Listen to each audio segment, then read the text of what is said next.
lagi sama Ana di sini, dan buat kalian pendatang baru, subscribe dulu ke channel ini dan lanjutin videonya sampai habis. Jadi seperti yang kalian lihat di judul, hari ini aku bakal bikin video Q&A atau tanya jawab dari pertanyaan-pertanyaan yang udah masuk nih ke aku pas kemarin aku bikin question box di Instagram. Buat kalian yang belum follow Instagram aku, follow aja, namanya @anurzahar, ANURZAHR. Aku mungkin kedepannya bakal lebih banyak sharing tentang all about small business, perkuliahan, atau informasi lainnya. Jadi jangan lupa follow dulu ya. Terus sekarang aku kayaknya bakal langsung jawab dengan spontan aja pertanyaan-pertanyaan yang udah masuk. Cuma sedikit sih pertanyaannya. But ya semoga itu tetap bisa membantu kalian yang mungkin punya pertanyaan serupa. So langsung aja kita ke pertanyaannya pertama. Oke nih, ada pertanyaan dari temen aku namanya Nasrul. Dia nanya, gimana cara menjaga kepercayaan pelanggan terhadap produk yang dijual? Padahal bahan dasar yang tersedia tidak selalu dalam performa atau kualitas yang sama setiap harinya. Oke, jadi Nasrul tuh nanya, gimana sih caranya untuk menjaga kepercayaan atau trust pelanggan ke kita terhadap produk yang kita jual? Padahal bahan dasar yang tersedia tuh kualitasnya tidak selalu sama dan performanya tuh mungkin beda-beda setiap harinya. Oke ya, kalau misalnya berdasarkan pengalaman aku, sebenarnya bahan dasar yang aku dapetin itu rata-rata kualitasnya sama sih. Karena dari sejak awal aku tuh kayak ngelakuin trial and error dulu. Jadi misal aku beli nih dari si supplier A, bahan kertasnya tuh kayak gimana sih? Terus misal beli lagi dari si supplier B, bahan kertasnya kayak gimana? Nah dari situ aku compare mana yang menurut aku terbaik dan paling cocok untuk dipakai di produk-produk yang aku jual. Misal dari supplier A. Nah, sebenarnya kalau misalnya kita udah milih suatu supplier, bakal jarang banget sih kualitasnya jadi beda gitu. Apalagi kalau misalnya sampai jomplang ya. Emang sih pasti beberapa kali juga ada yang kualitasnya tuh agak beda. Cuman nggak terlalu jomplang yang sampai bikin pelanggan tuh kayak aneh gitu sih, enggak ya. Kalau misalnya emang masih dari satu supplier. Nah, kalau misalnya emang si suppliernya bakalan ngeganti bahan, pasti dia juga bakal nge-infoin dulu ke semuanya. Jadi kita juga bisa lebih mengantisipasi dan nge-infoin lagi nih ke pelanggan kita tentang produk yang kualitasnya rada beda itu. Cuman karena aku tuh handmade, otomatis semua dari produk-produk aku tuh kualitasnya bakal beda-beda. Tapi itu pun udah aku kasih tahu dulu ke customer aku atau ke calon customer. Aku bilang kalau semua produk yang aku bikin itu custom. Yang pastinya custom itu gak mungkin dong semuanya sama persis. Jadi dari situ aku pikir kita tuh harus ngasih tahu dulu gitu ke customer kita, kayak ini produk aku tuh kayak gini loh, gini. Jadi jangan sampai kita tuh misinformasi kayak yang wah produk kita pokoknya kualitasnya terbaik gini, terus bahannya grade ini gini, tapi dalam kenyataannya kita selalu ganti-ganti kualitas. Nah itu sih yang bakalan nurunin trust pelanggan ke kita. Kecuali kalau misalnya di awal kita kasih tahu kalau ini produknya handmade dan bisa dan kita ngeproduksi sesuai request pelanggan misalnya gitu ya. Jadi kan pelanggan juga bakal tahu kalau misalnya kualitasnya tuh gak selalu A gitu, gak selalu B, gak selalu C. Yang penting kita tuh jujur guys, karena kita tuh harus jujur dan amanah dalam berdagang. Oh, terus kalau misalnya buat membangun trust pelanggan, aku sih biasanya selalu menginformasikan sedetail-detail mungkin tentang orderan mereka.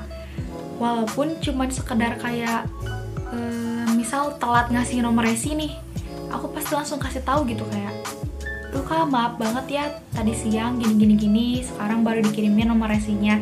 Jadi pokoknya biar membangun trust pelanggan tuh kita tuh harus sejujur mungkin gitu dan sekomunikatif mungkin.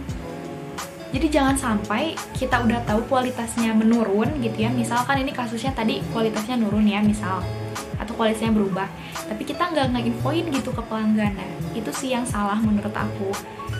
Walaupun kualitas kitanya bakal beda-beda, kita tetap harus kasih tahu ke customer kita, biar nantinya nggak ada kekecewaan. Oke. Kalau jelas sih satu pertanyaan aja 5 menit. Oke, lanjut ke pertanyaan selanjutnya.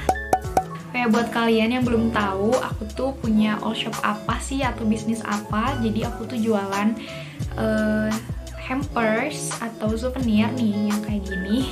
Nih, aku udah pajang di sini. Dan kalian langsung bisa kepoin aja ke Instagramnya di @kadomeraki atau bisa klik link yang ada di deskripsi. Oke? Sedih banget guys, yang nanya cuma ada 3. Yaudah, gak apa-apa. It's okay. Oke, lanjut ke pertanyaan kedua dari Uti. Tips and trick mulai bisnis. Oke, jadi pertama-tama kalian itu harus mencari dulu nih, ada masalah apa di masyarakat. Ada masalah apa yang kira-kira bisa kita kasih solusi dengan produk kita atau dengan jasa kita.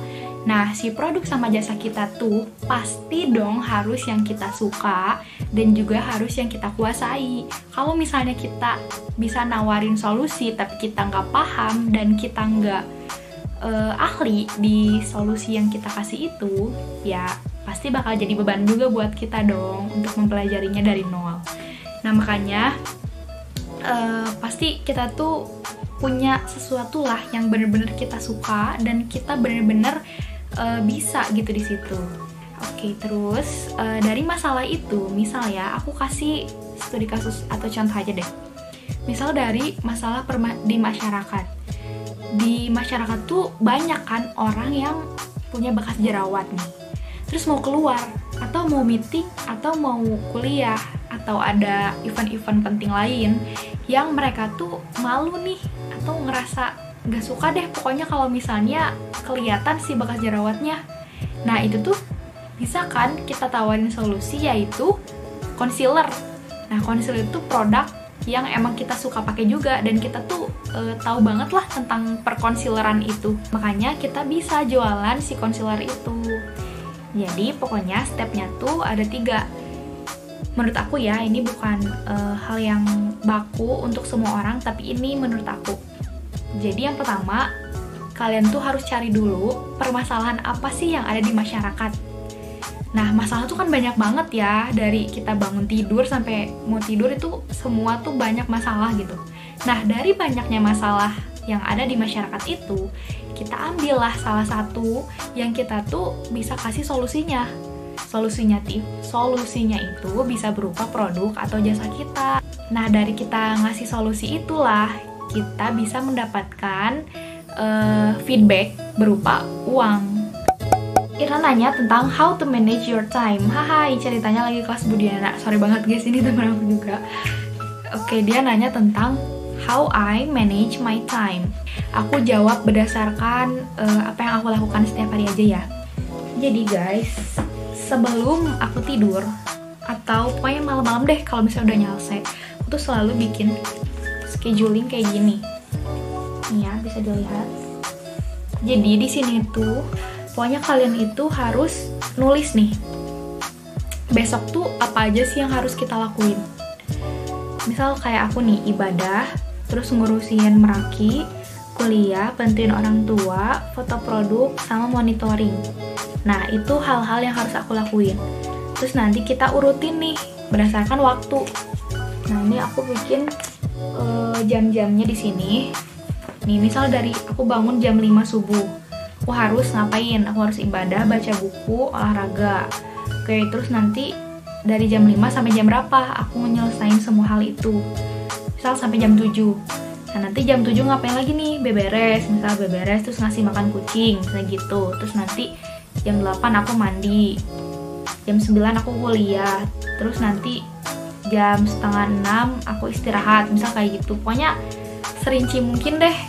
Dan ini tuh aku ngerasanya kayak punya asisten gitu. Padahal itu dari kita sendiri sih yang tadi malam yang ngerjain ini. Tapi kalau misalnya bangun tidur, daripada kita ngabisin waktu buat mikir kayak aduh harus ngapain ya, aduh bingung, malah jadi scrolling TikTok, scrolling Instagram berjam-jam, kan kayak useless banget gitu. Jadi kenapa tidak kita membuat schedule seperti ini untuk kegiatan kita besok hari, biar kita bangun, wah hari ini kita ngapain, buka, wow, udah. Oh ya, pokoknya ya, dalam manajemen waktu itu yang penting sholatnya harus bener, kita harus sholat di awal waktu gitu guys. Ini wallahu alam sih ya, hubungan dengan kehidupan kitanya tuh pastinya tuh kayak gimana. Tapi yang aku rasain, kalau misalnya kita sholatnya tepat waktu di awal, yang lainnya tuh kayak yang berjalan dengan mulus aja gitu, kayak it goes like bagus aja gitu, bagus. Lanjut ke pertanyaan selanjutnya tentang mood management. Tentang mood management itu sebenarnya aku sih yang ngisi question boxnya, tapi gak apa-apa lah biar ada 4 pertanyaan. Oke, tentang mood management. Oke, sebenarnya mood atau apa ya, mood atau vibes setiap orang, setiap hari, setiap menit, setiap jam tuh beda-beda pasti. Dan kalau misalnya kita pengen produktif, tentu aja kita harus bisa memanajemen moodnya kita. Aku sebenarnya masih kurang bisa sih tentang manajemen mood itu. Tapi apalagi kalau misalnya kita mau bikin bisnis, kita tuh harus banget bisa yang namanya neken mood, neken ego. Pokoknya harus dalam kondisi mood yang optimal, yang siap untuk always bekerja, ceria. Ini bukan berarti kalian gak bisa mengekspresikan emosi ya. Kita tetap harus mengekspresikan emosi kita, tapi pada waktu dan tempat yang sesuai. Gimana sih caranya biar mood kita tuh selalu bagus gitu ya? Pertama, kalian tuh harus bersyukur. Kalau misalnya bersyukur sama apa yang kita udah dapetin hari ini, dijamin deh semua masalah yang kamu hadapin hari ini tuh bakal kerasa gak ada apa-apanya dibanding kenikmatan yang telah Allah berikan ke kita hari ini. Dan itu bakal bikin mood tuh jadi kalem, kayak otomatis kalem aja gitu. Terus yang kedua, kurangi komplain terhadap apapun itu. Karena menurut aku ya, berdasarkan pengalaman aku, semakin kita banyak komplain, semakin banyak kita mengeluh, semakin banyak kita kecewa sama sesuatu, kita tuh malah makin sedih, makin gak tenang gitu. Beda kalau misalnya kita udah bersyukur, kita bisa ngurangin komplain. Kalau misalnya ada masalah, kita malah jadi bilang alhamdulillah. Nah, dengan bilang alhamdulillah itu tuh kayak the magic words gitu sih menurut aku. Mau badai masalah sebesar apapun, kalau misalnya kita bilang alhamdulillah ya Allah udah ngasih masalah ini ke aku, berarti aku bakal naik ke tingkatan atau ke derajat yang lebih tinggi. Udah, itu kayak magic words banget, langsung kayak hati tuh tenang gitu. Makanya hal yang selalu aku kasih saran ke teman-teman aku tuh itu sih, kayak bersyukur dulu, kurangi komplain, itu sih. Karena happiness itu diciptakan guys, dan happiness itu it depends on ourselves. Kita nggak bisa memaksa orang lain untuk membuat kita bahagia kalau kitanya sendiri aja belum bisa gitu bahagia atas diri kita sendiri. Gitu sih gayamu ya pokoknya gitu lah. Udah deh, mungkin karena ini udah lama aku gak pernah talking chit chat untuk video YouTube, jadi lebih kaku kayak gini. Sorry banget, tapi semoga semua informasi aku berikan bisa bermanfaat untuk kalian, dan semoga aku bisa lebih aktif lagi ya di YouTube. Amin. Semoga deh. Doain aja guys. Semangat juga buat kalian. Don't forget to like, share, and comment. Komen juga ya. Nanti aku harus bikin video apa lagi. Makasih ya Allah guys, belang banget guys. Makasih yang udah nonton, dadah. Yay. Guys, sumpah sih aku gini banget gak sih? Udah lama banget gak pernah bikin video kayak gini. Guys, maafkan aku yang alay, but this is me. Aku gak bisa ngapa-ngapain selain alay. Terus fun fact ya, aku waktu SD tuh dijulukin Ratu Alay.